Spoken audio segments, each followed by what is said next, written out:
Before we begin tonight's journey, tell me quietly, what time is it where you are? And where are you listening from? Are you lying in a warm bed or curled under a blanket somewhere quiet? Let me know in the comments if you'd like. I always love reading where these stories find you. And if you're enjoying these sleep stories, these long, slow rivers of forgotten history, gently press subscribe. It helps me keep whispering into the night for you. Now, close your eyes if you haven't already. Let the air still. Let the hush grow heavy and drift with me. There are names in history that vanish like mist. Kings and queens, forgotten, empires turned to dust. Battles no longer remembered, but cruelty leaves a longer shadow. In the deep folds of the medieval world, there lived people who carved their names into the stone of fear, not with swords alone, but with silence, fire, chains, and prayers twisted sideways. This is not a story of heroes. This is a slow walk through cold halls, where the stone remembers everything and nothing has been forgiven. We begin in winter, because cruelty grows best in the cold. Not always the cold of weather, but of silence, of isolation, of power unbothered by warmth. In the year 1233, a man named Conrad of Marburg moved through the German lands like frost crawling across a chapel window. He was not a king. He wore no crown. He carried no sword. He carried God, or at least, he said he did. Conrad was a priest, a Dominican inquisitor, a man sent by Rome to root out heresy. But what he rooted out was comfort, and what he planted was terror. He walked with a slow step, never hurried. Behind him came monks with ink-stained hands and steel in their eyes. The people did not run when they saw him. Not at first. He preached of sin, of devils hiding in barns, and heretics disguised as mothers and merchants. And then he began to point. A boy accused a neighbor. A servant whispered a name. A baker hesitated during Mass. It was enough. Conrad did not need proof. He demanded confession, and the bodies that gave it were often broken before the mouth opened. His trials were simple. A rope, a question, a scream. God, he said, would protect the innocent. But the innocent burned too. Whole towns fell silent when his name was spoken. It was not just fear. It was the hollowing out of trust. Wives turned from husbands, children from their elders. No one knew who might point next, and no one believed they would be safe when the pointing stopped. He wore black robes, but the color wasn't what made him feared. It was his quiet. He did not rage. He did not shout. He would listen to a mother beg for her son's life and simply say, "The devil is clever, and he speaks through tears." He turned theology into iron and made piety a weapon, sharp as any blade. People began to flee his path. He would arrive in a town and find the streets empty, doors barred, altars stripped bare, but he always found someone. Always the inquisitor did not sleep, not deeply, not ever. They say he read by candlelight until dawn, not scripture, testimonies, confessions, records. He built a map of the devout and the damned, and then he unmade it one name at a time. Conrad did not burn forever. One day, in 1233, a nobleman named Henry of Hesse refused his summons. Henry was powerful and tired of watching his people vanish into flame and silence. He rode with his men and found the inquisitor on the road, traveling to yet another village. They didn't speak. No words passed. The sword did the talking. Conrad died in a ditch, his black robe muddy, his papers scattered like dead leaves. Some say he whispered a curse with his final breath. Others say he forgave. But the people who had burned by his word were already ash. There was nothing left to absolve. Now rest your eyes and let the snow keep falling. Because this world does not end. Cruelty never retires. It only changes face. Let's walk now into another century. Westward, into France, into stone castles and the hunger for control. Let me show you someone else, Gilles de Rais, a name that once carried glory. He rode with Joan of Arc. He fought under banners painted with gold. He knelt in cathedrals and offered praise to the heavens. But behind the banners and the silk, there was something darker, something buried. He was a baron, a soldier, a man of stories, and it is said, a murderer of children. His castle was filled with art, gold, painted glass. He hosted scholars. He funded plays. But beneath the surface, beneath the stone floors and velvet curtains, boys disappeared. They were taken from villages, from fields, from kitchens, and they never returned. Servants whispered. Neighbors looked away. Fear again did its work. It wasn't until years later, when his fortune began to fail and his patronage could no longer silence the questions, that the truth began to flicker in the open air. The trial was held in Nantes. Witnesses spoke of screams, of locked doors, of rooms no one entered and no one cleaned.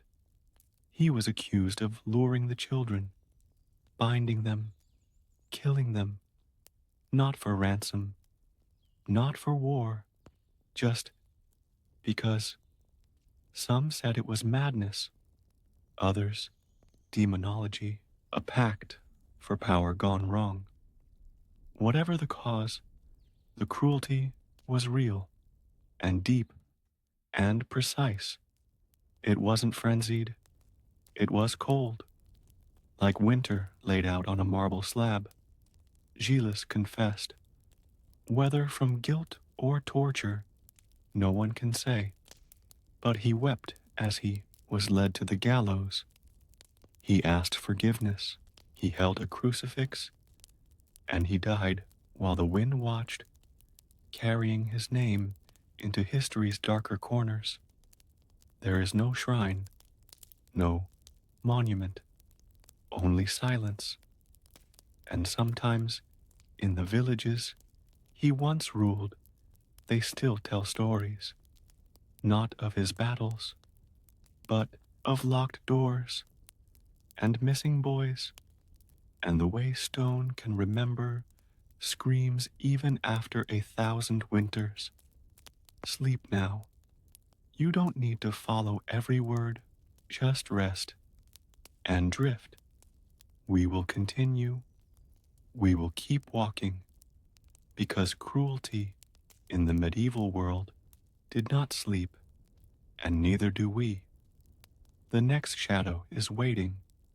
We'll meet them soon. There is a sound that lives in old dungeons. It's not the clink of chains or the crackle of torches. It's the breathing of the stones, the slow exhale of centuries passing unnoticed. Deep beneath the cities of Spain, before it was even Spain as we know it, cruelty settled into those stones like soot in a chimney. It didn't arrive with the fire, it built the fire, and it gave it a name. His name was Tomas de Torquemada. He was not a warrior. He never rode into battle, but he caused more suffering than many who did. Torquemada was a friar, a man of quiet halls and ink-stained robes. His voice was not loud, but it carried. He walked with a stillness that unsettled the air, as if even the dust knew not to rise around him. He was born in 1420, in a world where kingdoms and faiths collided like tectonic plates. The Reconquista, the centuries-long campaign to reclaim Iberia from Muslim rule, was nearing its final decades. The tension in the land had been simmering for hundreds of years, a low boil of conquest and coexistence, punctuated by swords, sermons, and uneasy alliances.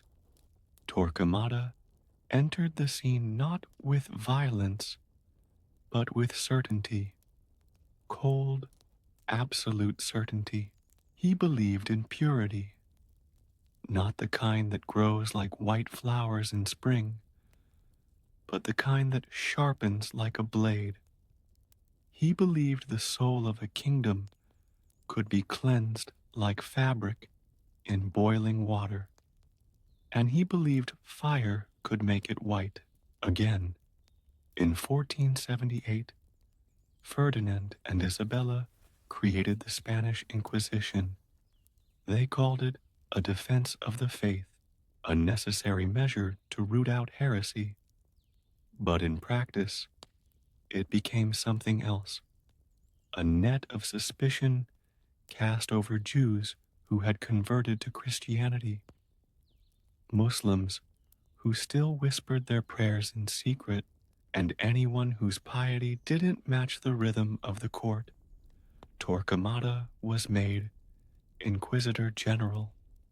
He accepted the post like a monk accepts silence, with solemnity, with purpose, and without doubt. Under his leadership, tribunals were established across the land. Clerics in robes sat behind wooden benches, asking quiet questions with deadly consequences. It didn't matter what you answered. If your neighbor had spoken your name, the process had already begun. People were summoned. They stood before crosses and scrolls and fire. They were asked to confess.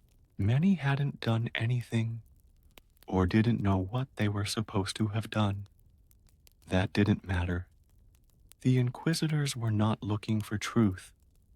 They were looking for a proof of sin, and if it could not be found, it could be created. Torture was not uncommon, but it wasn't shouted about. It happened in the dark, in the rooms with thick walls and no windows. The rack, the strappado, the iron boot. Pain was used as persuasion. Silence was treated as guilt.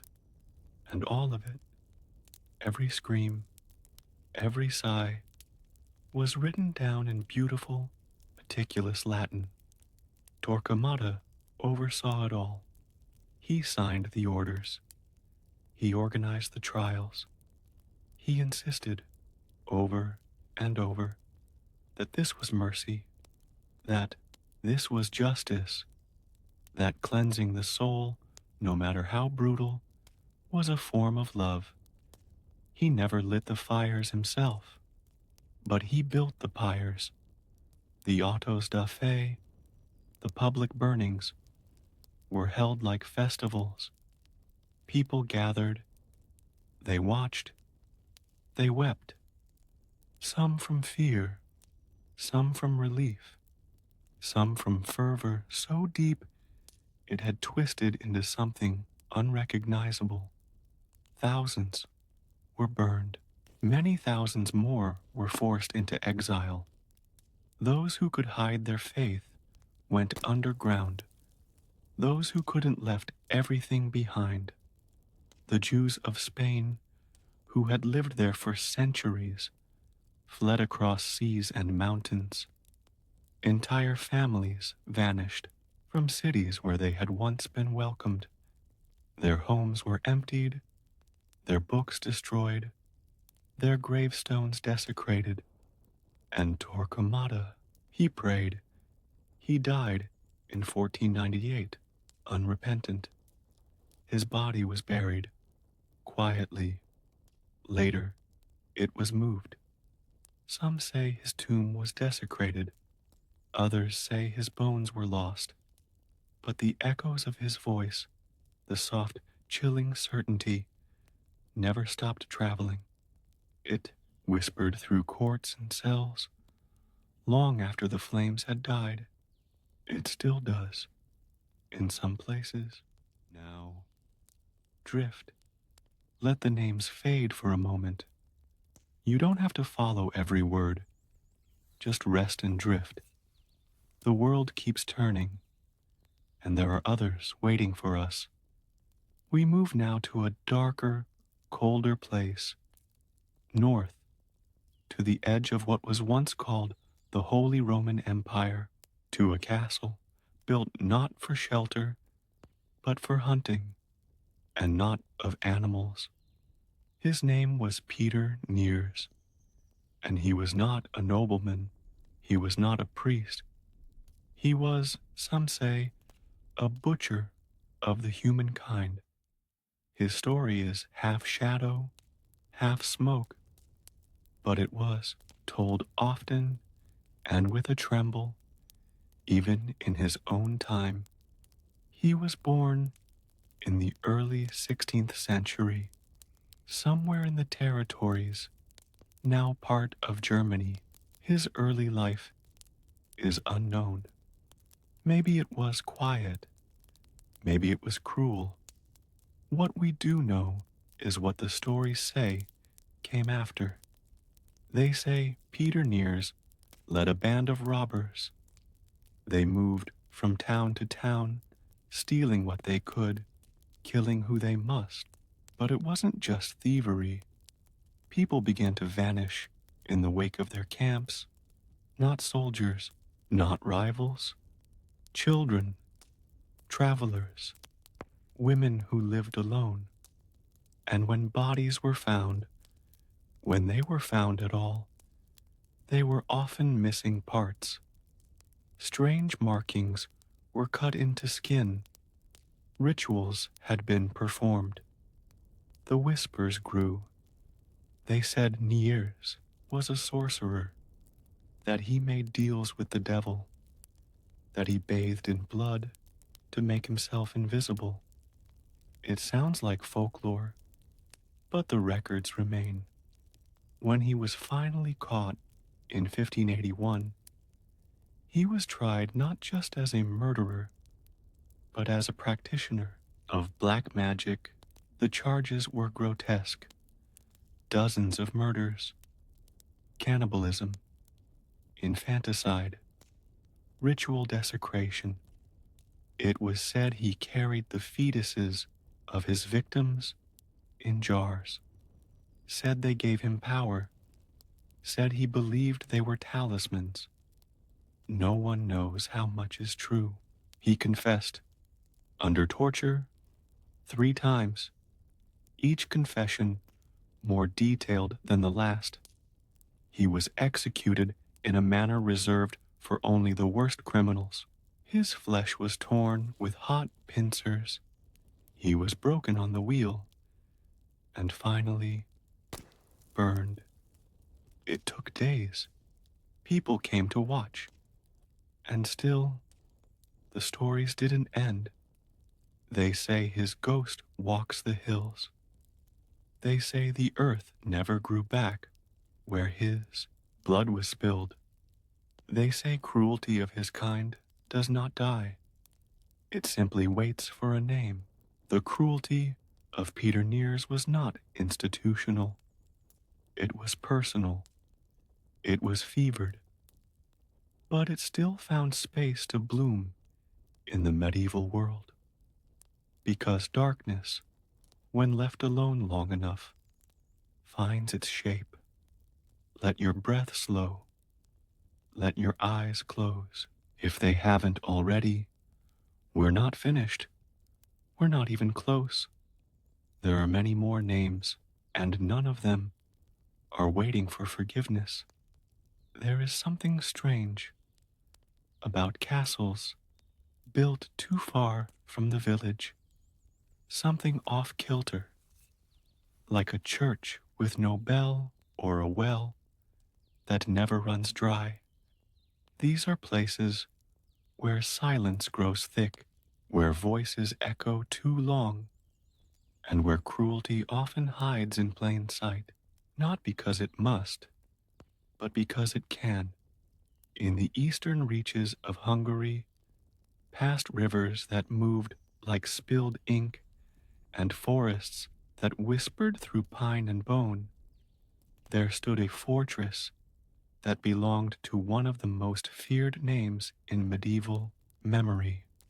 The villagers spoke it with caution, if at all, and even centuries later, it slips through the tongue like frost. Erzsébet Bathory. She was born in 1560 to one of the most powerful, noble families in Central Europe, a child of wealth, privilege, and unbroken lineage. Her cousins were kings, her bloodline thick with warriors, clerics, and diplomats. But it was not her family's might that made her infamous. It was what she did with solitude, with servants, with the cold stone corridors of her castle. The rumors came slow at first, whispers in market stalls. A girl who left for the Bathory household and was never seen again. Another returned with bruises that never healed. A third came back mute, her eyes wide and fixed on something only she could see. But peasants had little voice, and nobles had many shields. Erzsébet moved in polished silence, wrapped in silk and authority. Her letters were elegant, her courtly manners impeccable. But behind her eyes, it is said, something turned. The castle she ruled from was not grand in the way of Versailles or Prague. It was a grim square keep, designed not for beauty, but for defense. Its walls were thick and its windows narrow. Torches lit the halls with trembling light.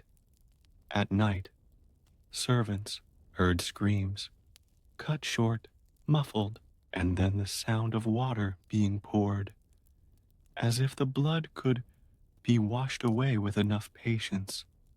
According to later confessions, collected through testimony and torture alike, Erzsébet lured young girls from the countryside with promises of work. Many were peasant daughters, others were minor nobles fallen on hard times. They were brought to the castle and put to work. Some never left. When she was finally investigated, many years later, dozens of witness statements were compiled. They spoke of girls found drained of blood, of bodies buried shallow in the woods, of limbs missing, of wounds sewn shut after the breath had stopped. Some claimed she bathed in blood to preserve her youth. Others said she bit the flesh from the living with her teeth. Historians debate the truth. The line between accusation and embellishment is never clean. Some believe she was the victim of political maneuvering, a powerful widow targeted by those who wanted her land and legacy dismantled. But the number of vanished girls was real, and the testimonies, even under duress, painted a picture of pain as quiet as it was constant. When the king finally moved to act, she was not tried like a common criminal. Nobility offered its own brand of justice. Her servants were executed. One had her fingers torn off with hot irons. Another was thrown to the wolves. But Ersebet herself was walled up inside her own castle, literally bricked into a set of rooms where she could not leave, see the sun, or touch the earth again. They left a small opening for food and for breath. She lived there for 4 years, and then she stopped. There is no tomb with her name, no funeral song recorded. Only the fortress remains, and in the villages, her story is still told, sometimes as truth, sometimes as nightmare, but always in a whisper. Let your breath slow. Let the stone grow colder in your imagination. Let the fog rise, soft and silent, because not all cruelty wore armor. Some wore perfume. We drift now, back to the west, to the low countries where canals cut through, cities like veins, and the water always carried secrets.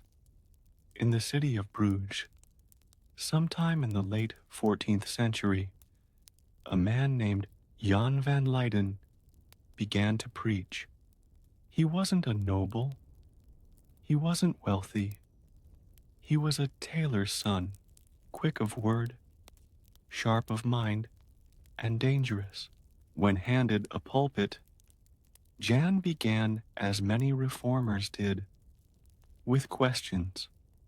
Why should the rich control the church? Why should gold determine salvation? People listened, especially the poor, especially those who had watched priests eat meat during fasting and sleep warm while their children froze. But Jan wasn't just a preacher. He was a fire. He joined a growing sect called the Anabaptists, radical in their rejection of infant baptism and of worldly power. They believed the end was near, that the world was about to be overturned, that a new kingdom, God's kingdom, was coming to earth, and Jan believed he was chosen to bring it. He and his followers took the city of Münster in 1534. They expelled the authorities. They burned church books. They seized property. And then they declared a theocracy. Jan declared himself king of the new Zion. He wore robes, carried a scepter, and ruled with a mixture of ecstasy and terror. At first, the people celebrated. No more tithes, no more lords, only faith. But then came the laws. Polygamy was introduced. John himself took over a dozen wives. Heresy was punished by death. Dissent was crushed. Executions became frequent. Those who questioned the Abre regime vanished. And hunger came. The city was besieged by external forces trying to reclaim it.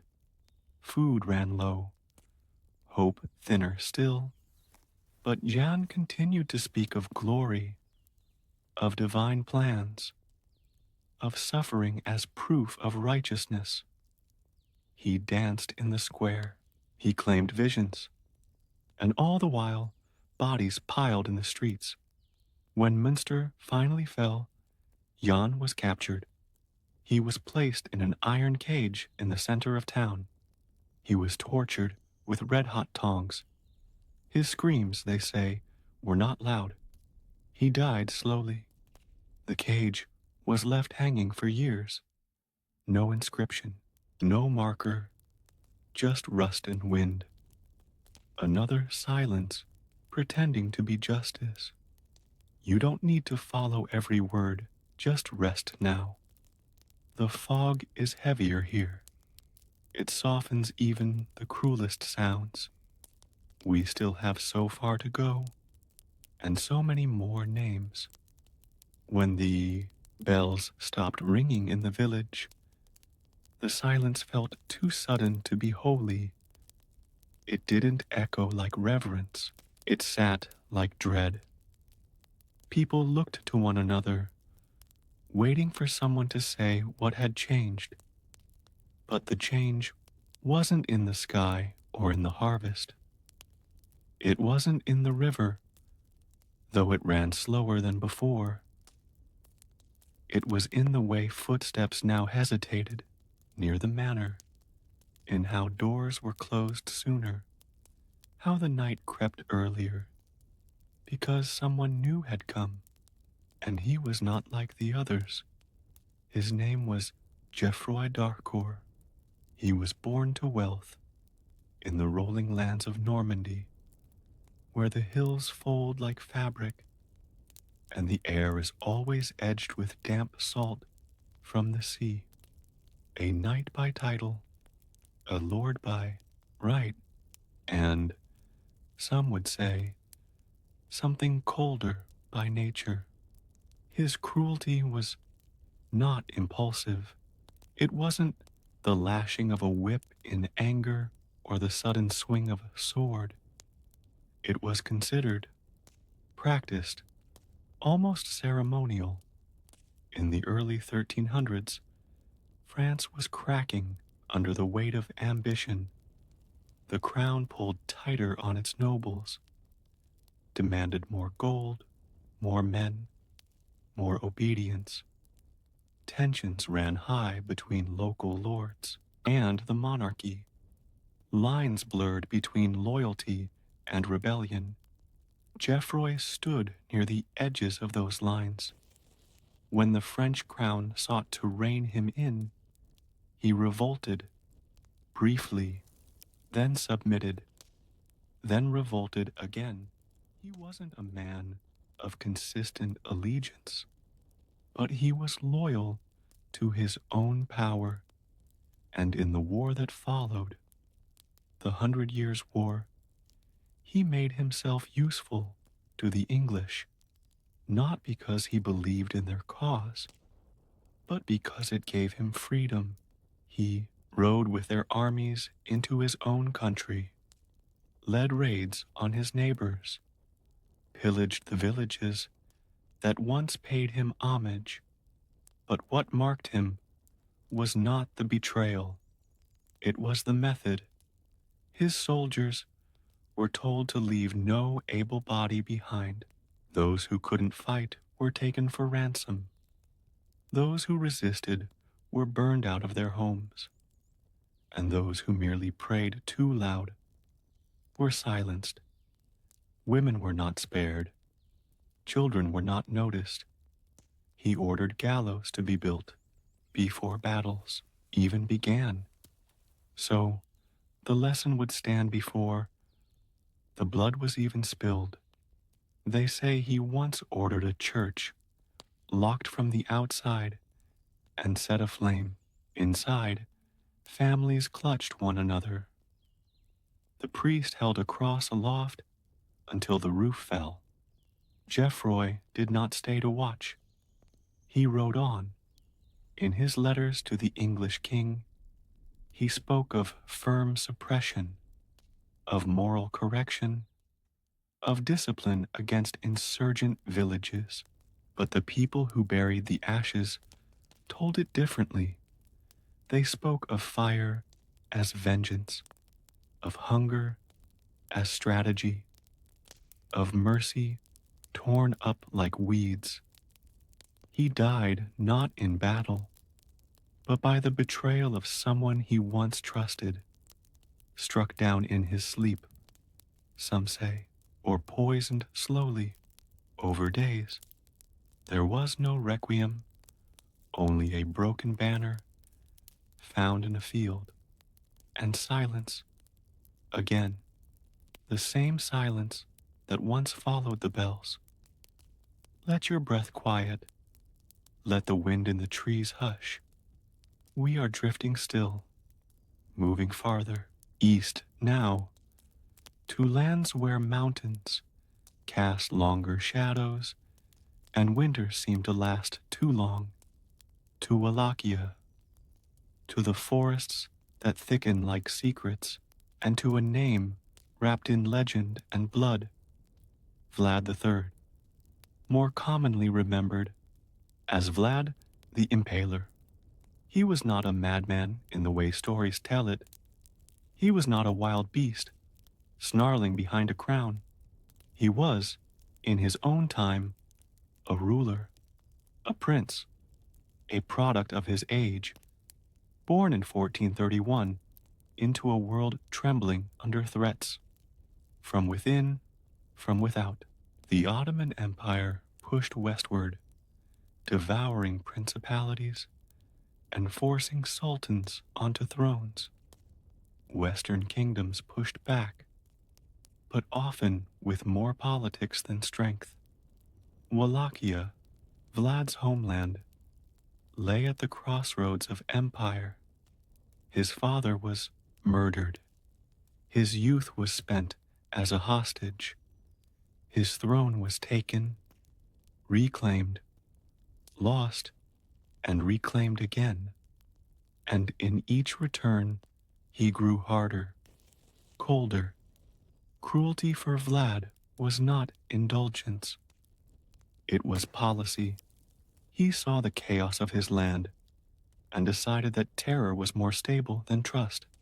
He built a state on fear, the forests filled with wooden stakes, not just one or two, thousands, rows upon rows, lined with enemies, traitors, and those who simply disobeyed. He believed in public punishment, in pain that echoed beyond the body. He impaled men and women, thieves and merchants, monks and soldiers. He once left an entire banquet hall of nobility dead, slaughtered during dinner. Because he feared their loyalty was thin, he impaled envoys who would not remove their turbans. He boiled dishonest merchants alive. He cleaned the streets by decree, and any beggar found without purpose was removed. He believed that one cannot build peace unless fear is louder than hunger. And for a time, it worked. Crime fell, order held, and enemies, at least for a time, did not cross his borders. But power gained through horror is never safe. He died in battle, or assassination, or treachery, depending on which version you believe. His head was sent to Constantinople. His body never found. Some say it was buried in a monastery. Others say he walks still in fog-heavy forests. But in Wallachia, even today, the name Vlad is spoken with a mix of pride and averted eyes, because cruelty, when practiced with precision, casts long shadows. Rest now. You don't need to follow every word. Just let the rhythm carry you. We're not finished. There's someone else. Someone whose cruelty wasn't born of fire or battlefield, but of hunger of a different kind. We drift now to the far north, where winters are long and nobles held courts of silence and spectacle, to Sweden, to a man called Christian II of Denmark, but to the people of Stockholm, he became known as Christian the Tyrant. He was not born Swedish. He came to Sweden with troops and ships, claiming the crown. He called it unification. The Swedes called it conquest. And for a moment, peace was made. He was crowned king in 1520, but 3 days later, he opened the dungeons, invited nobles to a celebration, and then began what came to be called the Stockholm bloodbath. Over 90 people were executed: nobles, clergy, scholars, some by sword, others by hanging. Still others were beheaded in the square while snow fell. He said it was justice, that they were traitors. But the city never forgot.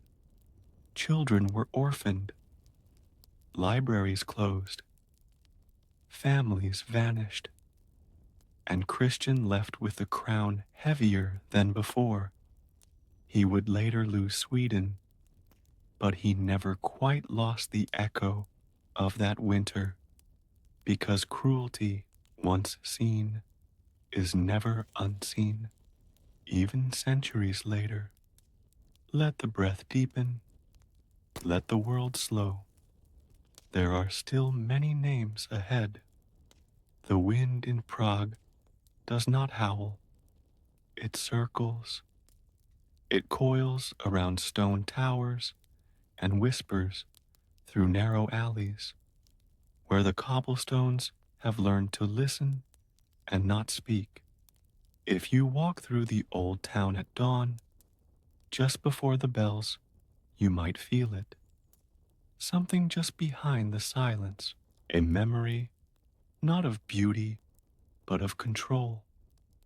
A long shadow, once cast from a man who ruled with parchment and fire, Sigmund of Pernstein. Sigmund was not a king. He wore no royal seal. But what made him feared was not a crown. It was his ability to command silence.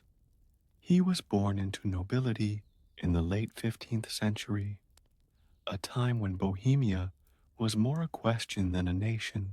The kingdom had been fractured by wars, religious, dynastic, and slow burning. The Hussite wars had left scars not just on cities and churches, but on the trust between ruler and ruled. Sigmund inherited land, titles, and enough political cunning to grow them. He governed like a chess player, never reactive, always several moves ahead. And in this cold calculation, cruelty found a home. He reorganized his estates with brutal efficiency. Serfs who failed to meet their quotas disappeared.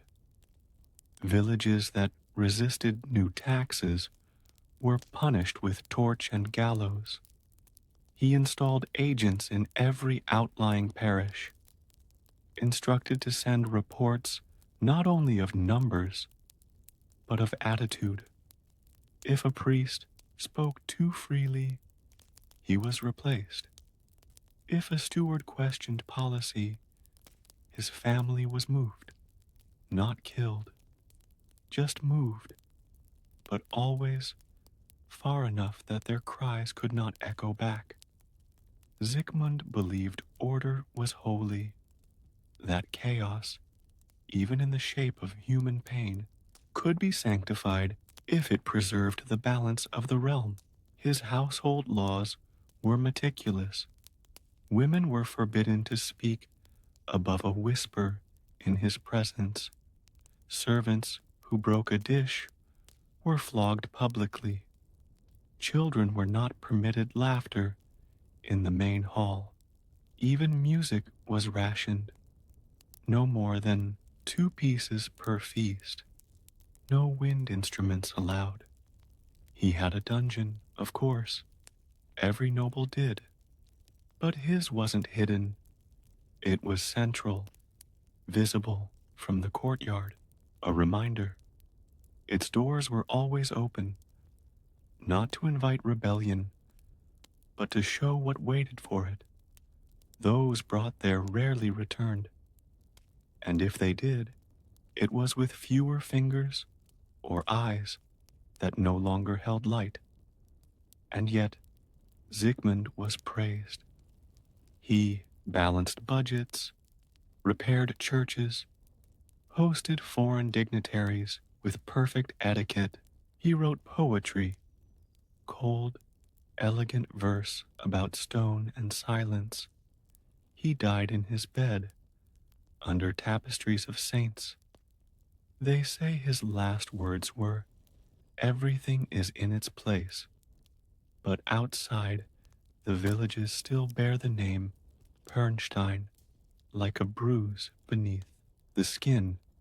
Now rest. Let the stones settle.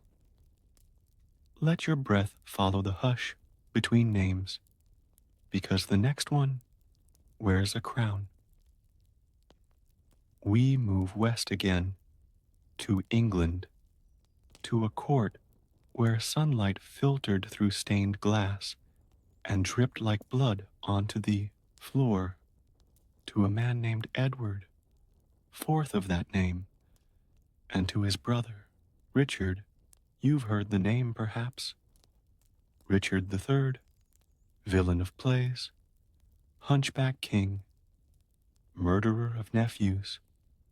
History remembers him as a shadow behind a throne. But what made his cruelty echo wasn't just ambition. It was the silence around it. Richard was born into war, the Wars of the Roses, a time when England tore itself into pieces over which rose, red or white, should wear the crown. He fought alongside his brother Edward, who seized the throne from Henry VI and wore it with a smile, both charming and sharp. Richard was loyal. He killed for Edward. He ruled the north in Edward's name, from castles soaked in northern rain and scented with horse sweat and damp stone. And then Edward died, suddenly, too young, leaving behind a child, Edward V, and a nervous court. Richard moved quickly. He was named Lord Protector, a guardian for the boy king, and then the boy disappeared, taken to the Tower of London. With his younger brother, they were seen playing at first, seen less often after, then not at all, and then never again. The rumors spread like smoke that Richard had them killed, smothered in their beds, thrown into the Thames, buried beneath the stones. He denied it, of course, took the crown, wore it, held it for 2 years. But the shadow of the missing princes never left him. He made laws, some of them just. He fought rebellions, but none of it washed the blood from the parchment. He died in battle, his body stripped, tied over a horse, buried beneath a church floor. Only centuries later was he found again under a parking lot, bones bent, skull cracked, spine twisted, and still the whisper clings to him. The tower, the boys, the silence. You don't need to follow every word. Just listen to the breathing of time. We move now to Florence, a city of light, of art, of shadows dressed in gold, to a man who believed God had chosen him, Savonarola. He walked the streets like a prophet, his face sharp, his eyes alight with flame. He called the people to repentance, told them their art was vanity, their music was corruption, their wealth was sin, and they listened. Because Florence, beneath its marble and frescoes, was bleeding, warring families, Pope-appointed tyrants, whispers of plague. Savonarola promised fire would cleanse it, and then he lit it, the bonfire of the vanities, mirrors, paintings, books, combs, silk, destroyed in the name of purity. Children became informants, neighbors accused each other, artists fled, poets burned their verses, all for the soul of a city. Savonarola ruled for 4 years, without title, with only fear and holiness. And then the tide turned. People tired of fear dressed as faith. He was arrested, tried, hanged, burned, his ashes thrown into the Arno. No shrine, no plaque. But still, the wind in Florence sometimes feels hotter than it should. Cruelty isn't always a blade. Sometimes it's a sermon. Breathe now. You don't need to hold the weight of these names. Just let them pass. We are not finished. Sometimes cruelty hides behind parchment. Not iron, not fire, just ink. Thin strokes shaped into letters, into laws, into verdicts.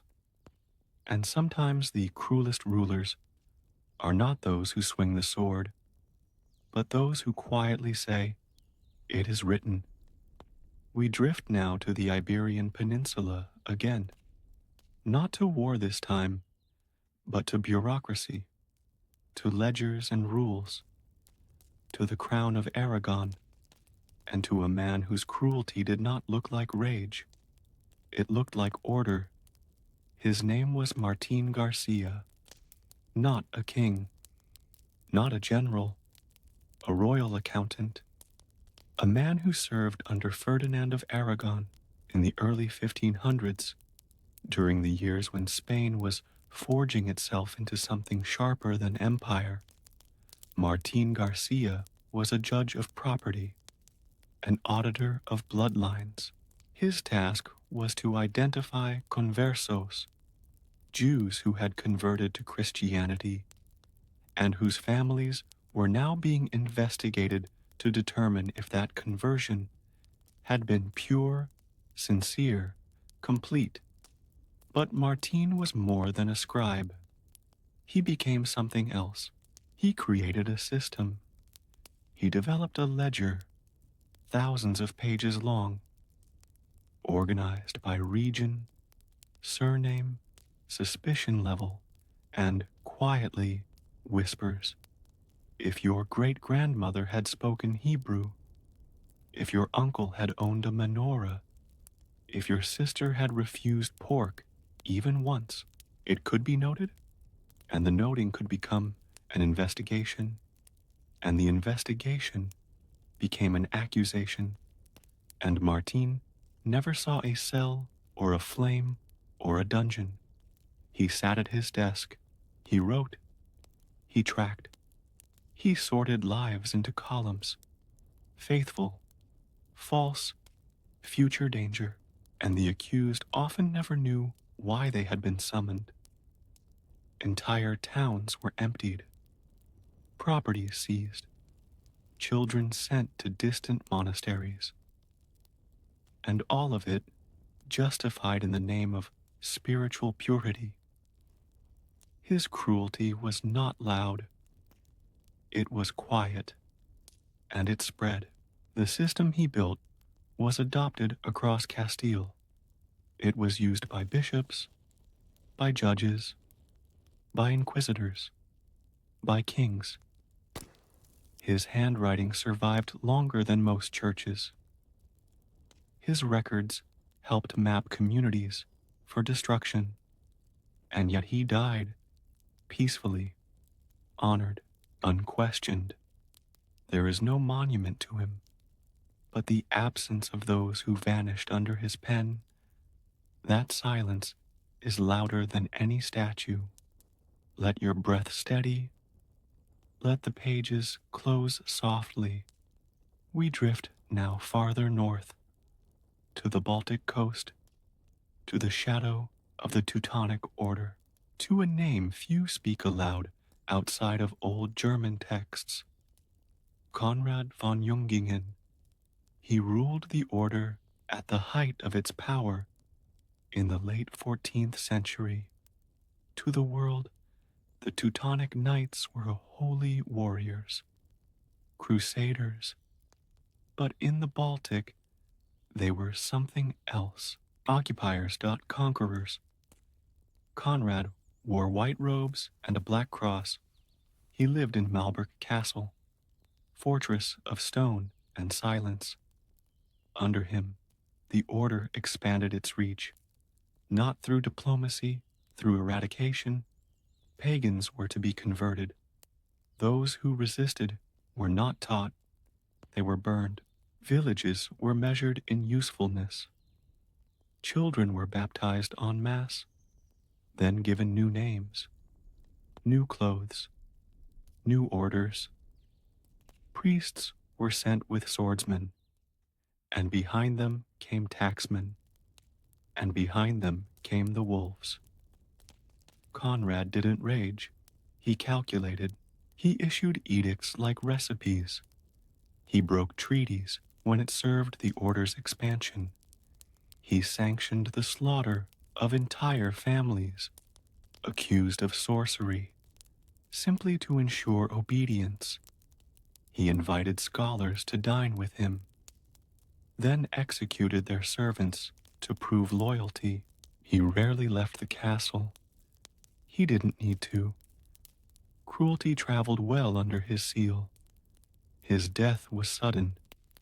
Some say poison, others say disease. But the policies he created lasted a century.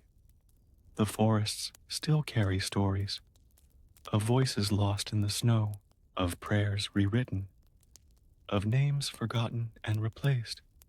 We drift now, through that forest, through centuries, into rain, into mist, into France, and into the life of a queen, Isabeau of Bavaria. She arrived in France as a child bride, married to Charles VI, a king who would not remain sane. He believed he was made of glass. He ran screaming from mirrors. He could not recognize his wife, and Isabeau did not weep. She ruled in his name, quietly at first, then not so quietly. As her husband declined, she found comfort in alliances, in transactions, in rumors. She allowed Burgundians to control the court, allowed taxes to multiply. She negotiated with the English behind the backs of her own people. And when famine struck Paris, she held a feast. Peasants starved. Children died in alleys, and Isabeau wore silk and pearls and watched dancers. Her cruelty was indifference. It was a refusal to bend. And in the void of her husband's madness, she ruled like frost. They burned her effigy in the streets, called her names, not spoken in church, but she kept her place, kept her coin, and left a kingdom weaker than she found it. Her son, Charles VII, would reclaim it in time, but her name remained in shadows, not cursed, just cold, like a shutter never opened again. Let your breath rise and fall, like tides beneath ruined bridges. The cruelest people are not always executioners. Sometimes they just stop listening, and the silence is what burns. We are not done. Not yet. There are more still waiting.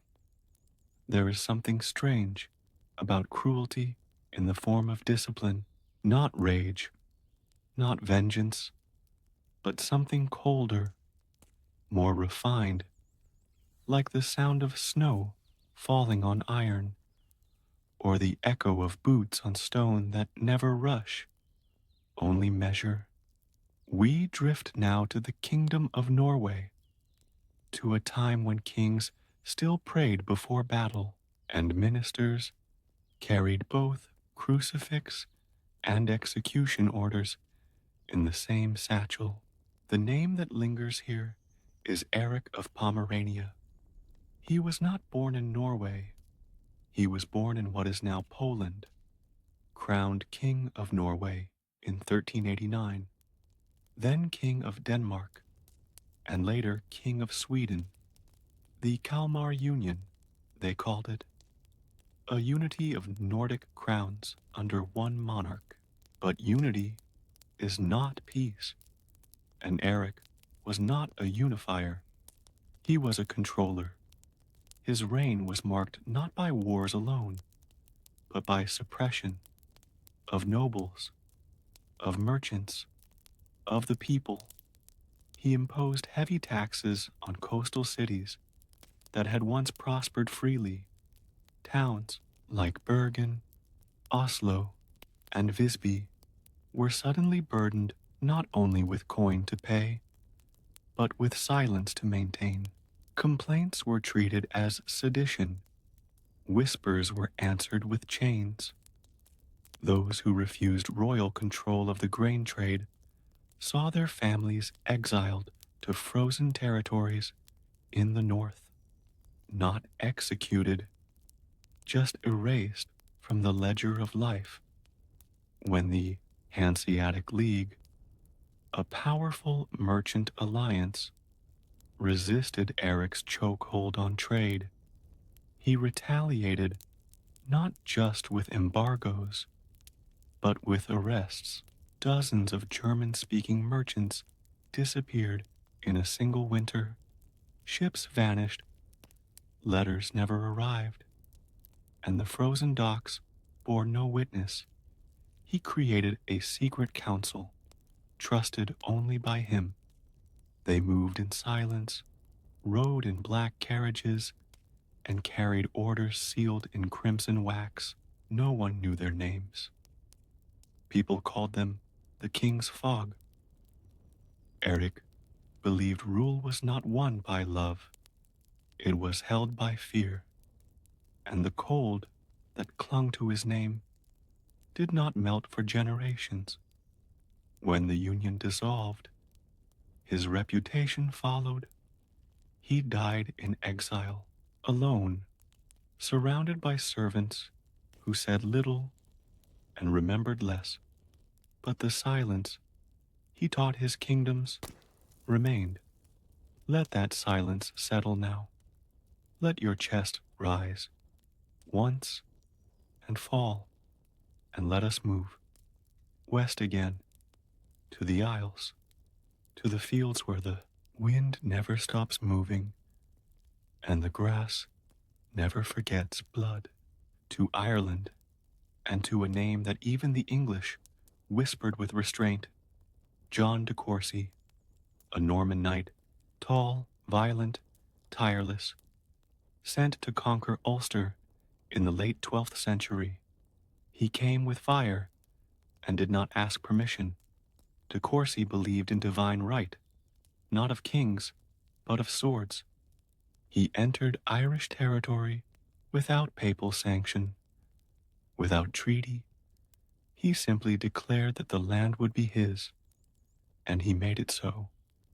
Villages were burned, abbeys razed, local kings hung from trees as examples, and then he built castles, not for beauty, but for command. They rose like stone fists from the earth, gray, cold, unyielding. He brought with him clerics who baptized corpses to claim their souls posthumously, and stone masons who carved Norman eagles over ruined Gaelic chapels. Resistance was met with slaughter, yet even Rome hesitated to chastise him, because his letters to the Pope were eloquent and filled with coin. He ruled Ulster like a shadow, never still, rarely seen, always feared, until his own allies turned. Politics in England shifted, lands were revoked, orders given, and John de Courcy was captured in his sleep, dragged through mud, his titles stripped. He begged for a trial. He was given exile. He died in obscurity. But in the north of Ireland, ruins remain, and local tales still speak of him. A pale horse, a gloved fist, a man who did not blink. Let that image fade now. We cross the sea once more, to Brittany, where salt gathers in the folds of stone, and memory clings like moss to a man named Gilles de Rais. He was a soldier, a nobleman, a companion to Joan of Arc. He fought beside her during the 100 Years' War, praised for bravery, celebrated. Then something changed. After Joan's execution, Gilles retired to his estates, and what followed has become one of the darkest chapters in medieval Europe. The rumors began as murmurs, children disappearing, servants fleeing, visitors not returning. At first, it was dismissed. He was wealthy, eccentric, perhaps unwell. But then, testimonies emerged, not from enemies, but from those within his walls. They spoke of rituals, of children taken from villages, of chambers beneath his castle, of ropes, of knives, of prayers twisted into commands. He was arrested in 1440, tried in ecclesiastical court. He confessed willingly, not once, but again and again. He described acts so horrific, even the scribes refused to write all the details. Some say he killed over 100 children. Others say more. The bodies were never all found. He was hanged, then burned, not to kill him twice, but to make sure nothing remained. His lands were scattered, his name struck from records. But shadows don't need ink. They remember. And in some corners of Brittany, they still say, don't wander too far. The marshal rides at night. Let your breath drift. We are not reading a list. We are walking a fog, one step at a time. There's more, always more. We go now to the city of Milan, where stone lions watch empty courtyards, where frescoes fade slowly beneath layers of soot, and where one family ruled with a hand too strong, too sure, the Visconti. But one man among them stood colder than the rest, Bernabo Visconti. He came to power in 1354. He ruled not with consultation, but with command. He outlawed complaints. Literally, if a subject was caught voicing displeasure with taxes, they could be fined, or flogged, or branded. He installed spies in guilds, churches, even family homes. He forced monks to pay tribute. And when the plague arrived, he sealed off entire neighborhoods, not to protect them, but to let them burn. He maintained a private torture chamber, staffed, cataloged. He had a ledger of corrective options based on offense severity. One column for theft, one for blasphemy, one for suspicion. Bernabo believed in control through exhaustion. He changed laws weekly, rearranged borders, taxed bread, then taxed ovens, then taxed the air. Around ovens, when his own family turned against him, they didn't rebel with arms. They locked him in a tower, let him starve. He died clawing at stone. There was no burial, just silence and dust. We are still drifting, still sinking. The light grows dimmer now, but the story does not end. Let it unfold like night. You would think that cruelty always wore armor or screamed from a battlefield, but sometimes it wore silk, sat beneath painted ceilings, and gave orders with the tilt of a ringed finger. We drift now into the court of Aragon, to a woman who ruled not with sword or sermon, but with elegance and ice, Queen Violent of Bar. She became queen consort of Aragon in the late 14th century, a time of fractured alliances, whispers of plague, markets swollen with hunger, and nobles sharpening their ambitions behind closed chapel doors. Violent was born into nobility, trained to manage courts, to navigate subtlety, to master influence. And when she married King John I, she entered not just a throne room, but a chessboard. Her cruelty was never loud. It unfolded through policies and preferences and people erased from memory. She reorganized the queen's household, removed every servant with even a trace of Hebrew blood. Hundreds of women, nurses, cooks, readers, banished with one sealed letter. And then she moved to the court physicians, Jewish doctors, long trusted by Aragonese kings, were declared questionable, their licenses revoked, their practices dissolved. She replaced them with astrologers and mystics, not because they healed, but because they obeyed. When famine struck Valencia, she diverted grain not to the poor, but to her wardrobe workshops. Silk required strong dye, and strong dye required wheat-based fixatives. She told her chaplains to trust in the divine plan, but the children buried in shallow graves had no such comfort. When dissent grew, she countered it with marriages, strategic, cold pairings of rival houses, and when love was found without her approval, it was punished. One of her maids married in secret. Her tongue was cut, they say, so she could not recite vows again. Violent ruled as queen for over a decade. But even after her husband's death, she maintained influence, advising her son, guiding his decisions, urging him toward alliances bathed in blood.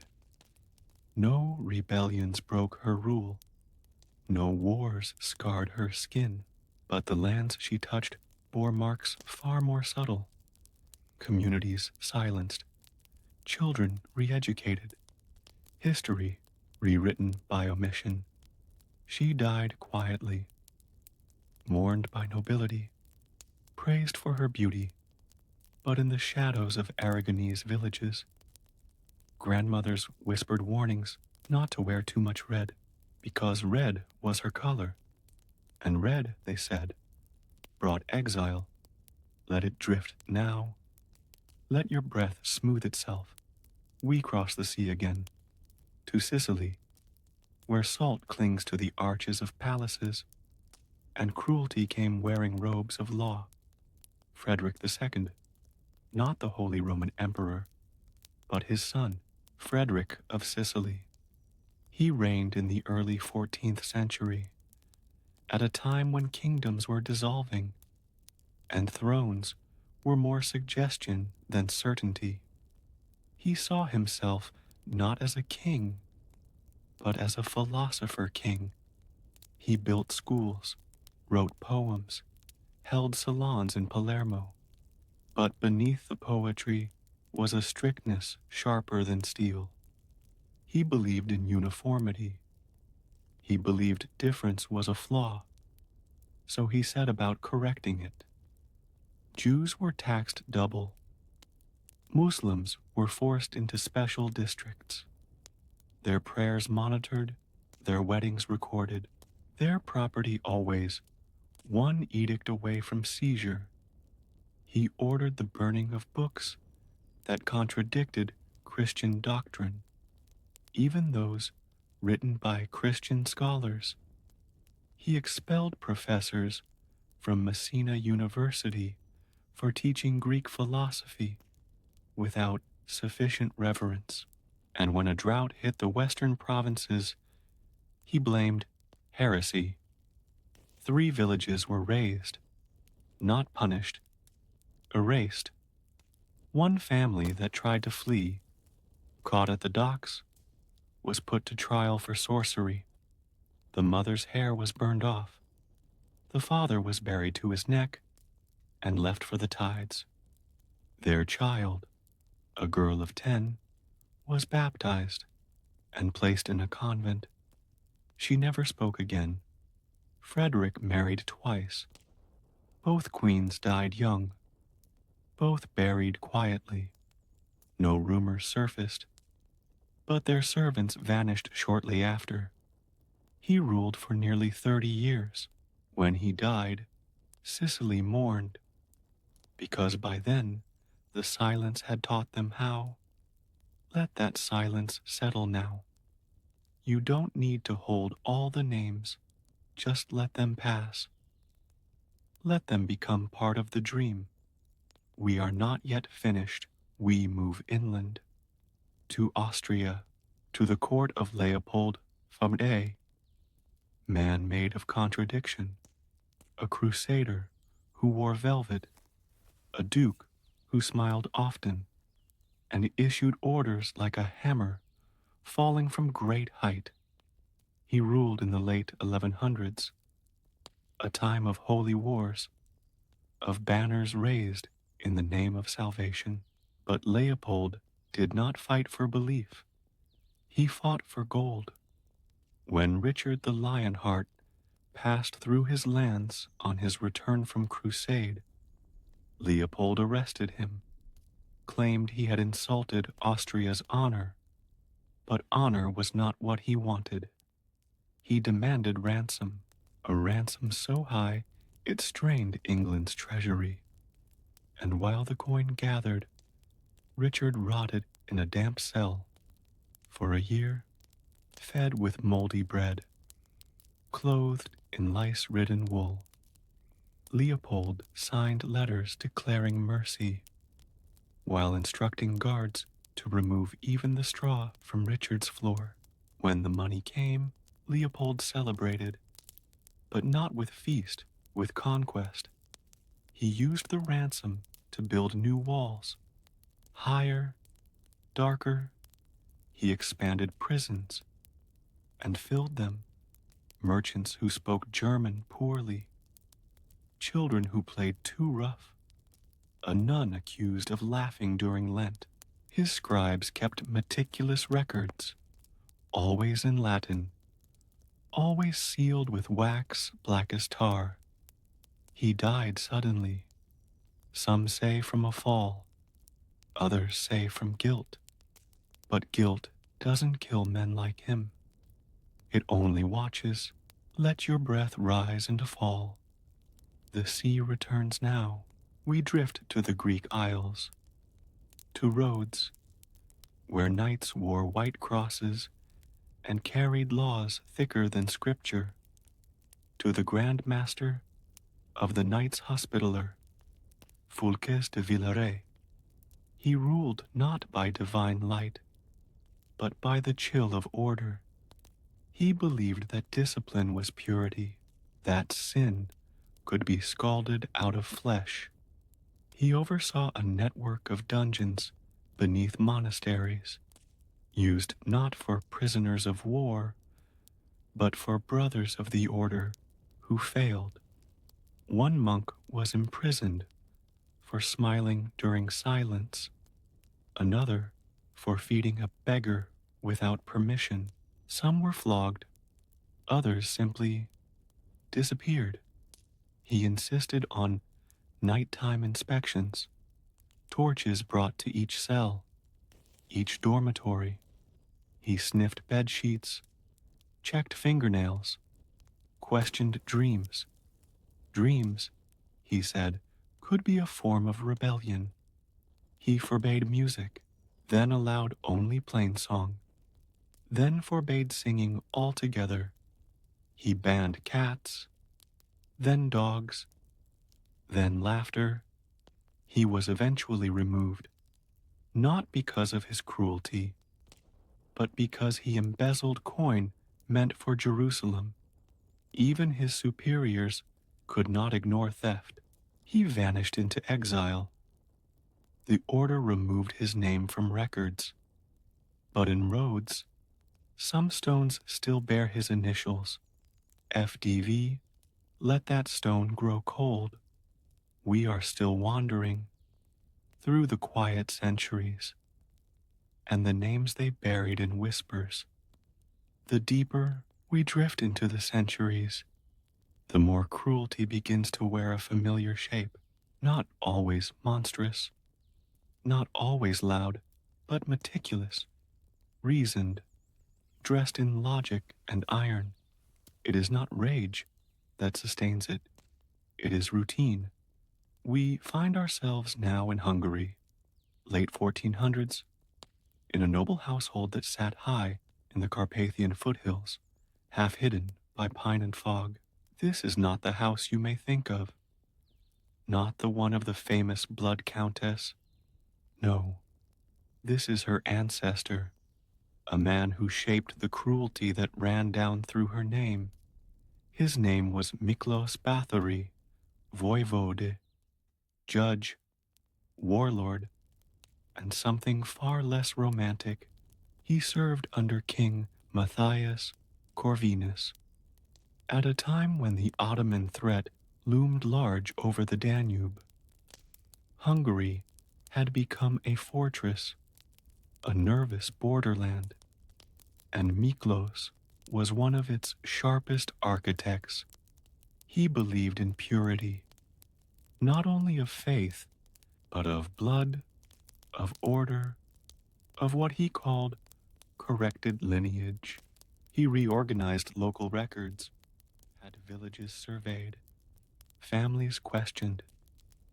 Anyone whose surname bore traces of Slavic, Roma, or Turkic origin was flagged.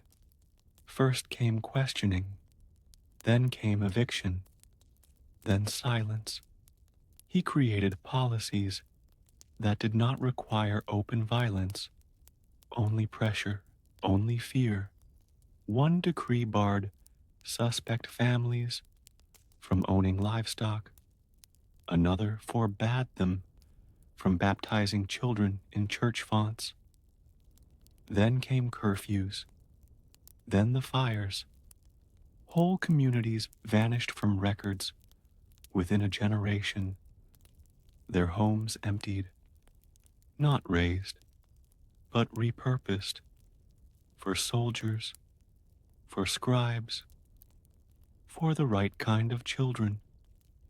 Miklos died in bed, with the Psalms read beside him. His widow had a statue erected, but in the villages of northern Hungary, that statue became a sign of bad luck. Children were told not to point at it or speak beneath its shadow because it listened. Now, rest a little deeper. Let your breath drift beneath the snow. We move on to the Papal States, to the corridors of Avignon, before the popes returned to Rome in the 14th century, when the papacy was less holy and more political. We meet Bertrand de Goth, Pope Clement V, the pope who first moved the Holy See to Avignon. But it was not his relocation that earned him a place in this long, slow drift. It was his silence. He came to power at the request of King Philip IV of France, a king with enemies, and chief among those enemies were the Knights Templar. The Templars had become rich, too and too independent, and Philip saw in them not brothers, but threats. He arrested them, tortured them, had them confess, under flame and blade, to heresy, sodomy, idol worship, and worse. And Pope Clement said nothing. He opened no inquiry. He held no hearing. He signed the bull of dissolution. The entire order, centuries old, snuffed out, temples confiscated, fortunes seized, and the Grand Master, Jacques de Molay, burned alive on an island in the Seine. As he burned, he called for justice, called for the Pope and the King to join him in judgment before God. Within months, both were dead, but the smoke never faded. Pope Clement had not raised a hand. He had only nodded, only consented, only failed to defend those who trusted him. Sometimes the cruelest are not those who light the pyre, but those who let it happen. Let that truth settle like ash. Breathe. There are more still. We sail now to the sea-bound kingdom of Portugal, to a man remembered more for maps than for mercy, Prince Henry, called the Navigator. But Henry did not sail. He commanded from afar. He funded voyages that mapped the African coast. He built schools. He advanced the science of navigation. But what those ships carried, what those maps enabled, was not peace. It was slavery. Henry helped open the door to Europe's first systematic slave trade. He licensed captains, gave them permission to seize heathen souls for the crown and for God. He believed, he wrote, that such acts were a form of salvation, that by enslaving the bodies of the Africans, he was saving their souls. 1,000 lives for a single baptism, whole villages taken, mothers separated from children, sold in Lisbon like cattle. The crown took a portion of each voyage's spoils. Henry took his cut too. He built a chapel, a fine one, with gold donated by merchants who dealt in flesh. He died a national hero. Statues still rise in his name. School books praise his maps. But in the shoreline towns of Guinea, there are still lullabies sung to chase away ships, because ships mean strangers, and strangers mean chains. You don't need to follow every word. You don't need to name every ghost. Just drift. We are nearing colder winds again. To the north, to a bishop's chair, to a man named Olaus Magnus, cartographer, priest, and judge. He lived in the 16th century in Sweden. He drew maps that captured more than land. He filled them with warnings, sea monsters, demons, storms that carried heresy. He believed the North was sacred, and that change was the greatest threat. He labeled Sami people as pagans, ordered their traditions destroyed. He wrote that their drums summoned evil, that their clothing was imbued with rebellion. He sanctioned raids, sent missionaries not with gifts, but with fire. Whole clans forced to abandon language, stories, ritual. Children taught to spit at their ancestors' names. He collected artifacts, drums, cloaks, bones, not to honor them, but to display them as warnings, as trophies. He died with libraries full of knowledge and a heart heavy with certainty. Sometimes the cruelest are the ones who claim to know best. Let your breath grow softer. Let your limbs forget the world. We are not done yet, but we are close, and the night is long. We begin again, this time not in a grand hall or bloody battlefield, but in a library. The candles here do not flicker, they glow still, like secrets, and in the silence of turning parchment, cruelty waits, refined, deliberate, cloaked in law.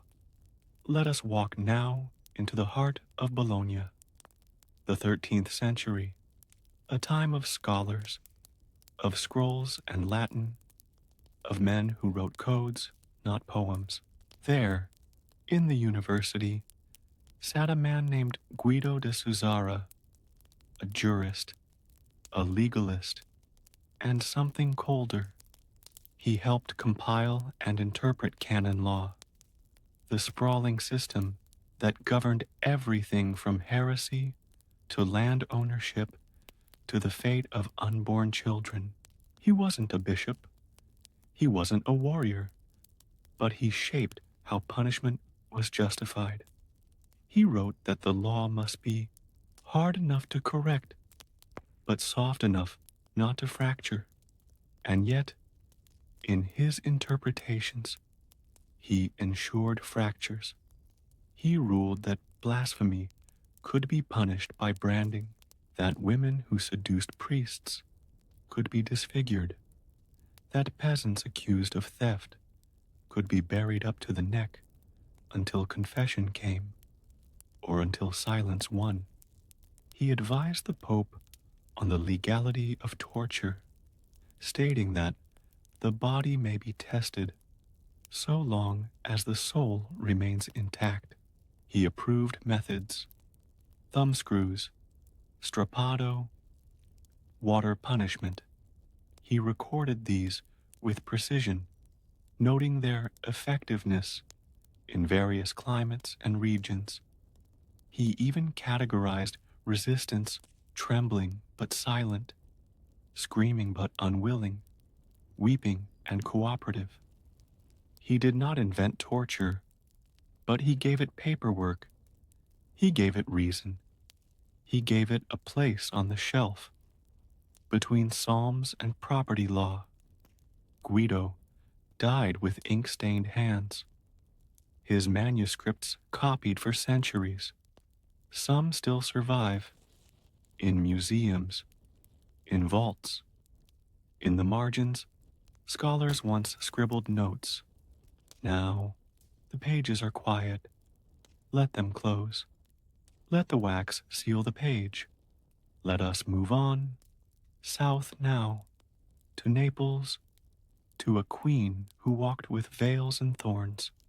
Joanna I crowned in 1343, a child of aristocracy, a woman in a world that mistrusted women with power.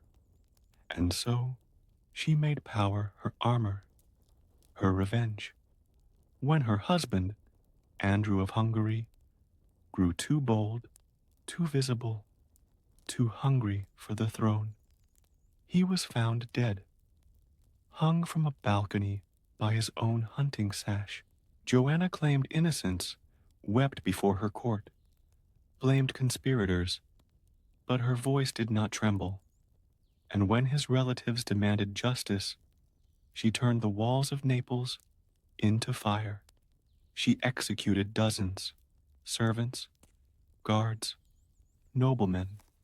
No trial, only confession and the sword. Later, she married again and again. Each husband met fate in shadow. One poisoned, one stabbed, one simply vanished. She dressed in mourning black often, not for grief, for command. She rewrote laws, taxed the clergy, banned foreign soldiers, burned papal letters unopened. And when rebels rose in the countryside, she had their villages emptied, fields salted, names erased. She walked the halls of Castelnuovo in silence, a silent queen, but not a still one. When she was finally excommunicated, she laughed. That laugh became legend. When her enemies stormed Naples, she was captured, imprisoned in a convent, strangled with her own veil. But the mark she left did not fade. For years, no woman dared wear black near the castle. Let that castle fade now.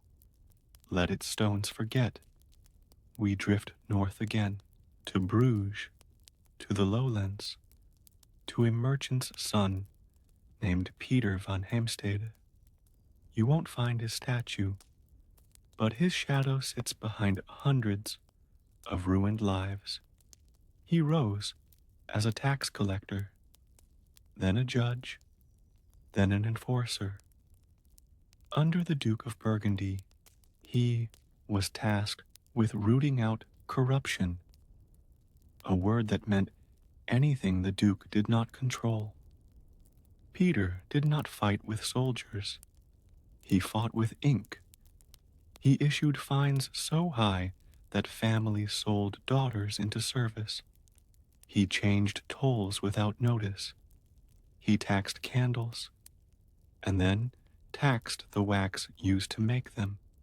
He imposed language laws, Dutch only, no French, no German.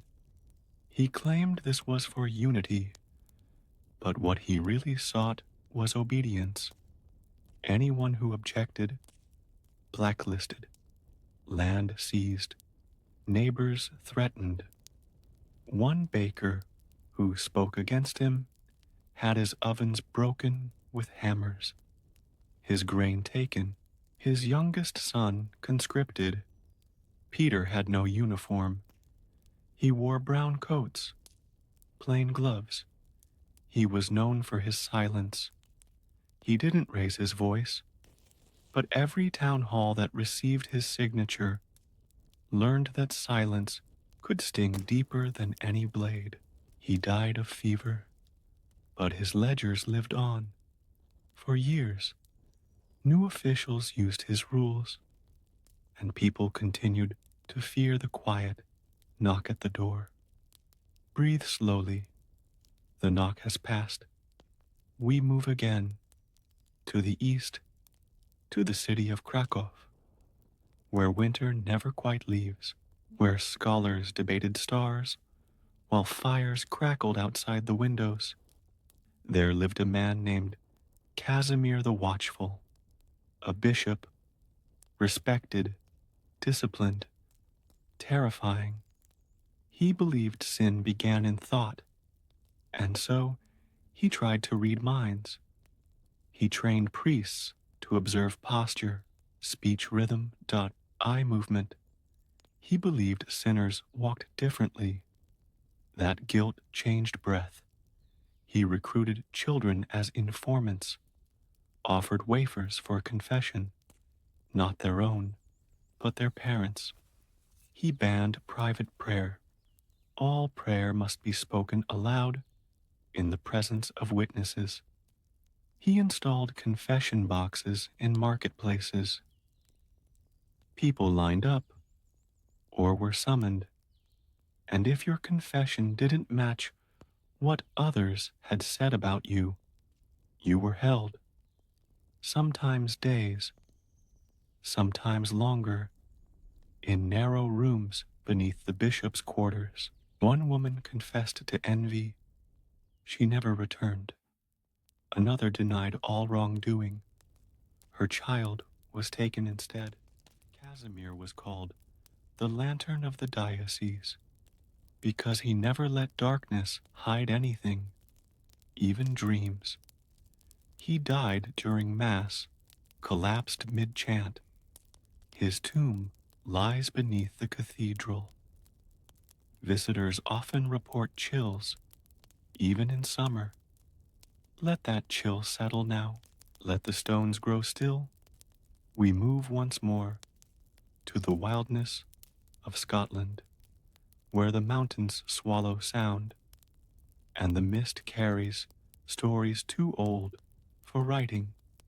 Here, in a time half lost between myth and record, lived a man called Gilias Buig, Moore, the big servant, a laird of the western coast, known for hospitality and horror. He ruled a small clan, not large enough for court, but large enough to fear. He hosted feasts for travelers, invited strangers in, fed them, drank with them, and then judged them. If a guest insulted his wife's cooking, he vanished. If someone broke a drinking cup, they were made to eat from it, ground into powder. He kept a tree behind his hall, its bark stripped, its roots fed with salt. He hung enemies there, low enough for the children to see, high enough for the crows. When a famine came, he refused to share grain. Instead, he offered challenges. If a man could outrun his dogs, he could eat. Few ran far. He believed suffering made the soul clean. He said this often, even as his clan dwindled, even as the fires in his hearth grew smaller. He died alone, his body found beneath a tree, half buried in snow. Some say the snow fell too fast that year. Others say it was waiting. Let the snow cover everything now. We are almost to the end, but there are still more shadows ahead. Let them come slowly. Some cruelty wears a crown, some wears ink, but some simply settles in the breath between two words. It lingers there, unnoticed at first, until silence becomes rule. We begin again in the Low Countries. The early 15th century, a city of wealth and trade. Ghent, cloth markets humming, bells rising over river fog, and beneath that sound, bureaucracy, rows of clerks, parchment crackling under slow fingers. Here, a man named Jan van Oosterzeel arose, not a noble, not a warrior, just a clerk. But his cruelty did not need fire. It needed time. Jan was appointed registrar for the Council of Public Order, a new body meant to create harmony between the guilds, the clergy, and the city elite. But Jan didn't see harmony. He saw disorder to be cleansed. He introduced regulations, not sweeping laws, but small, sharp pins, one after the other. A baker must sell loaves no heavier than the length of his thumb. A cobbler must keep a register of every client's name and ancestry. A teacher could not open his school if the city bell had not rung twice. A woman could not pour ale if she had bled in the last 7 days. People were fined, then taxed, then imprisoned, and John recorded it all, not as punishment, but as evidence of improvement. He compiled lists: who had broken curfew, who had spoken out of turn, who had married without permission. He wrote reports to the mayor weekly, each one colder than the last. One entry read, 14 citizens failed to bow during the Corpus Christi procession. Recommend silent observation in the dungeons beneath the sacristy. It was approved. The dungeons were filled. And still he wrote. The dungeons became schools, he said, places of quiet learning. Men returned, changed. Quiet, thin eyes turned downward. Jan died with no enemies, because he outlived them, because he silenced them. His ledger still exists, preserved in the city archive, bound in leather, worn smooth from centuries of careful hands. Visitors say it smells of smoke, though there was never a fire. Let your breath be still. We go now to Florence, but not the Florence of Da Vinci. This is the Florence of suspicion, of oil lamps and secret councils, of whispers heard through walls. We find a man named Tommaso de' Ricci. He was a merchant, a patron, a man of numbers, but numbers can be cruel. He sat on the Committee for Market Fairness, created to regulate trade in the Republic, to prevent hoarding, to watch for fraud. But Tommaso expanded his task. He watched more than fraud. He watched faces, manners. He created a list of untrustworthy behaviors: staring too long, speaking too softly, touching one's face when speaking of price. These were signs, he said, of guilt. He trained inspectors. He paid boys to listen in taverns, and if someone was named, they were summoned, not to court, to the workshop, where they were made to confess. He called it community correction, a method of shame, a return to virtue. He made men shave their heads, walk barefoot through the piazza, hold signs that read, I priced grain unjustly. People began to fear the marketplace, not because of prices, but because of eyes. He created an economy of fear. One man, accused of false weight, threw himself into the Arno. His wife was fined for the disturbance. Tommaso built a villa with the money collected. He hosted parties for visiting scholars. He served salted figs and wine from Cyprus and spoke proudly of justice. He died at the table, mid-sentence, the fig lodged in his throat. Some say no one stood to help. They all just watched, because they had learned to keep still. Let that silence rise. Now, let's drift east, to the walls of Constantinople, the late 11th century, a city stretched thin between empires, its streets tight with gold and fear and incense. Here ruled Emperor Alexius Komnenos, a man praised for restoring the Byzantine state, a man remembered for brilliance and brutality. Alexios knew that mercy was a weakness. He called it the enemy's comfort. He restored laws that had fallen dormant, ones that allowed mutilation for disobedience. He reintroduced branding. He taxed widows double. He demanded proof of charity, but only to the church. He created a spy network called the Ears of Komnenos. They reported dreams. If you dreamed of rebellion, you were questioned. If you confessed, you were forgiven. But if you didn't remember your dreams, that was a sign you were hiding something. Priests were told to examine parishioners' homes, not for relics, for attitudes. Alexios had learned to fight not on the field, but in the halls. He wrote laws that turned brothers against each other. He once accused a noble of planning to poison the emperor's bread. There was no evidence, but he had the man's servants blinded. Justice through subtraction, he said. He lived to old age, his tomb carved in white marble, but the stone above him cracked during an earthquake, and no one repaired it because no one wanted to be remembered near him.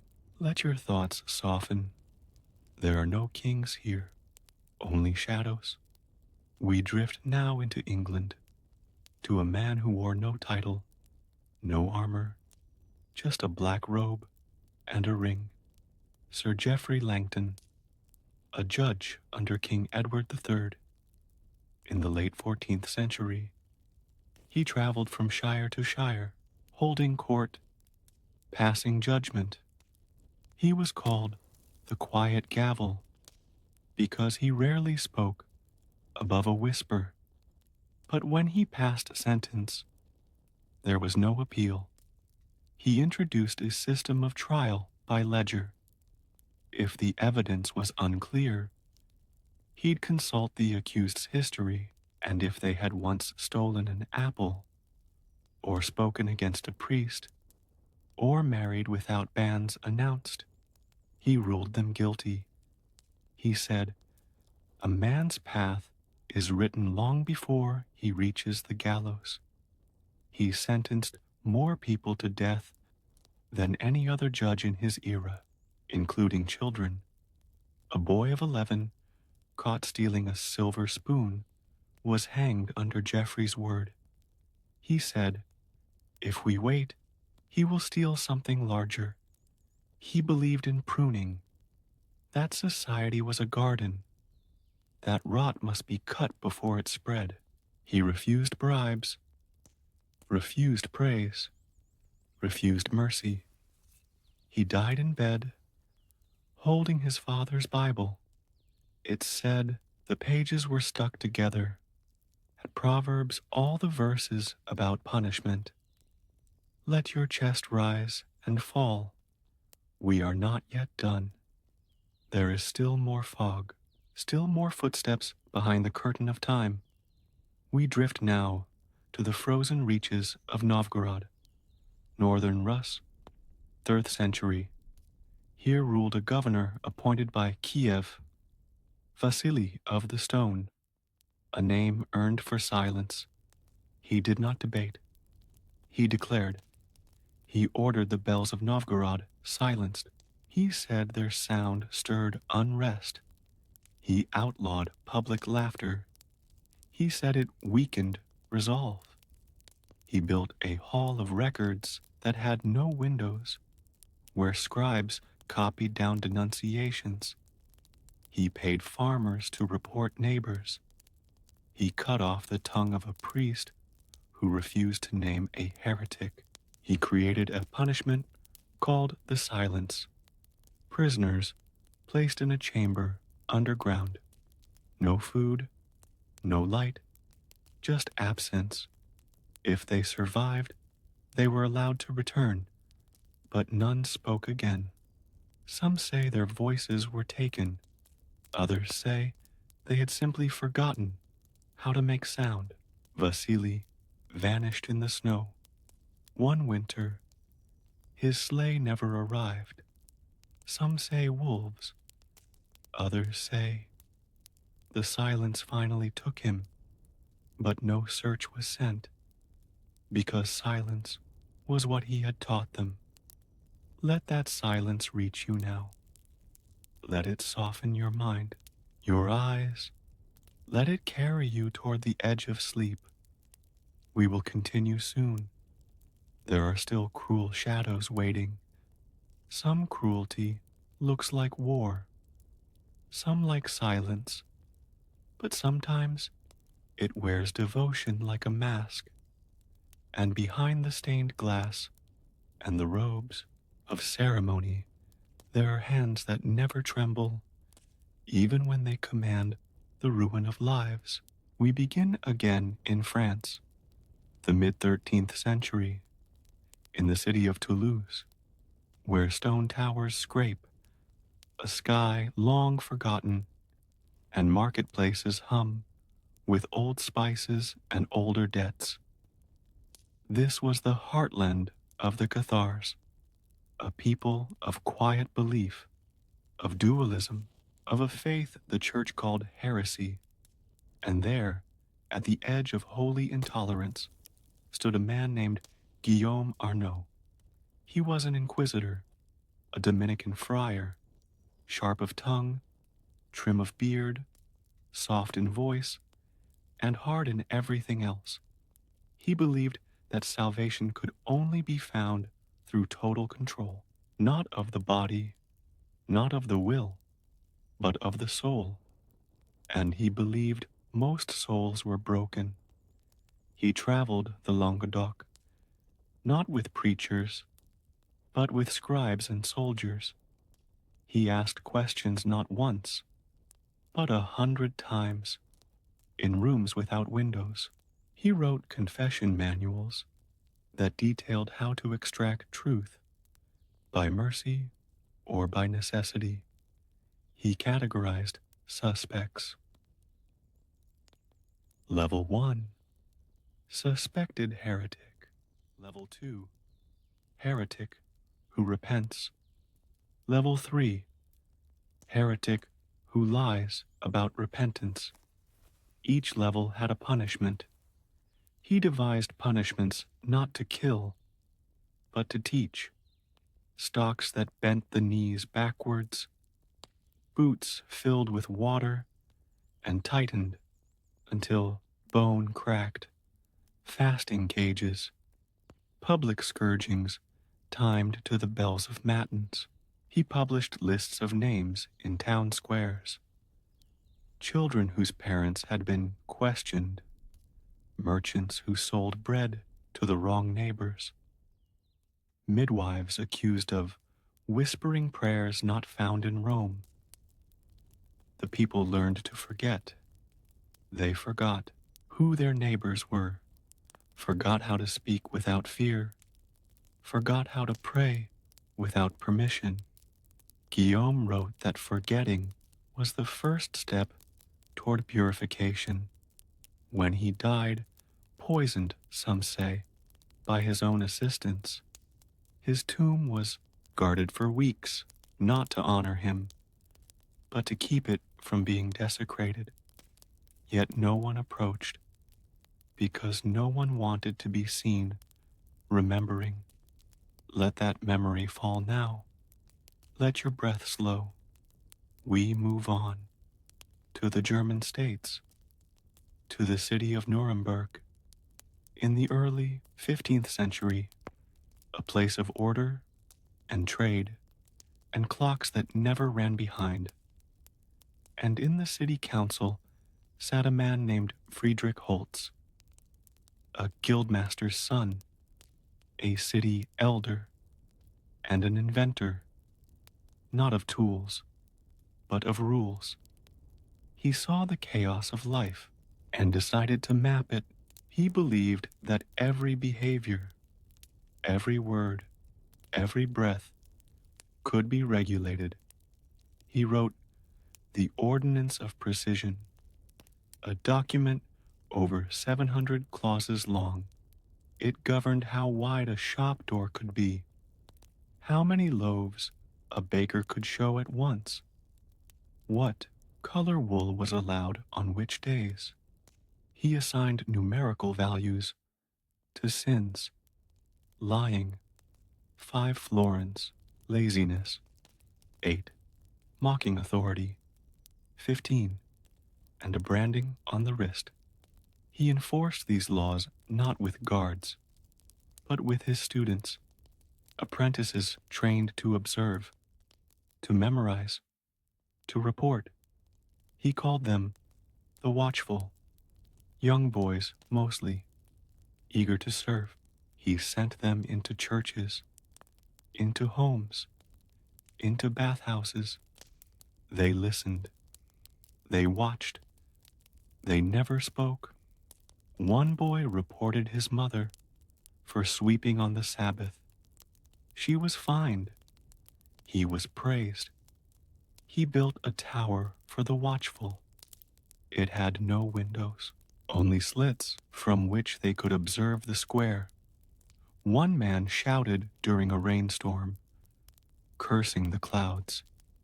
He was arrested for blasphemy, his tongue pierced, and still Friedrich smiled.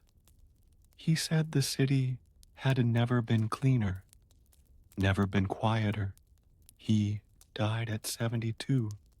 No children, no friends, only a bronze plaque, which the council removed within a decade, because even they had grown tired of silence. Let that silence drift now. Let it find no home in you. We go now to Denmark, to the court of King Valdemar IV. In the mid-1300s, a time of plague, of famine, of rebuilding, Valdemar was called Atterdag, the day again. But it was night he brought. He ruled with energy, with steel, with purpose. He taxed everything, even windows, even doors, even the sky, some whispered. He demanded that every peasant household send one child to his service, as labor, as leverage, as warning. He introduced a rotation of fear. Each year, a new village was examined, not for crime, but for attitude. If the mood was restless, he sent inspectors. If it was calm, he sent taxes. He believed loyalty must be tested. Repeatedly, he waged war on merchants, on nobles, on anyone who remembered freedom. He once seized a monastery's candlestock, claimed their prayers had grown too bright, and when a region resisted, he drowned it. Literally, he broke a dam, flooded 3 parishes, called it divine correction. He built no great tomb, asked for no statue, but he left behind a new kind of order, cold, calculated, mechanical. It is said the wind changes when you speak his name in Lowland, because the land remembers. Even if people try to forget, let your mind be light now. Let the stories drift over you. We are not finished.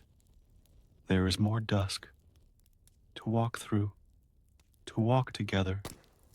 We drift now to Jerusalem, but not the one of Crusader hymns or Islamic glory, to a quieter time, to a man named Yitzhak ben Samuel Halevi, a rabbinical judge in the late 1200s. He lived in the shadow of crusades, of broken treaties, of exile, and he brought with him a belief in total order. Within his own people, he created marriage laws so strict, even minor violations resulted in ostracism. He ruled that women who could not bear children within 2 years, must be divorced, without dowry. He decreed that children who mocked elders would be fasted for 7 days and locked in solitary prayer. He wrote that poverty was a sign of divine disfavor and that the poor must not be allowed to teach. He believed mercy weakened the covenant. He rewrote old prayers to remove softness. He changed psalms sung during mourning, made them sharper, made them harder to forget. When others disagreed, he ruled them deviants. Some say he denounced an entire family for teaching a child the Torah with music. He died respected, his grave still visited, but many of his writings were quietly ignored by later scholars, because even faith must breathe, and he had taught only stillness. Let that stillness pass now. Let it drift like incense. We move again to Burgundy, to a man who never killed, but who unmade. Jean de la Tour, an architect of city walls, of prisons, of homes too small to live in. He was hired to redesign the town of Autumn. He said its streets were inefficient, its buildings wasteful. He rebuilt it into a grid, precise, sharp, inescapable. He narrowed alleys. He walled markets. He built doorways so low, even a tall child had to bow. He said, humility begins at home. He created invisible prisons, structures that trapped without chains. He consulted with clergy, designed confession booths that held heat, that made sin sweat out faster. He drafted a new orphanage, with windows too high to see through, beds too short to stretch in. He said, comfort spoiled discipline.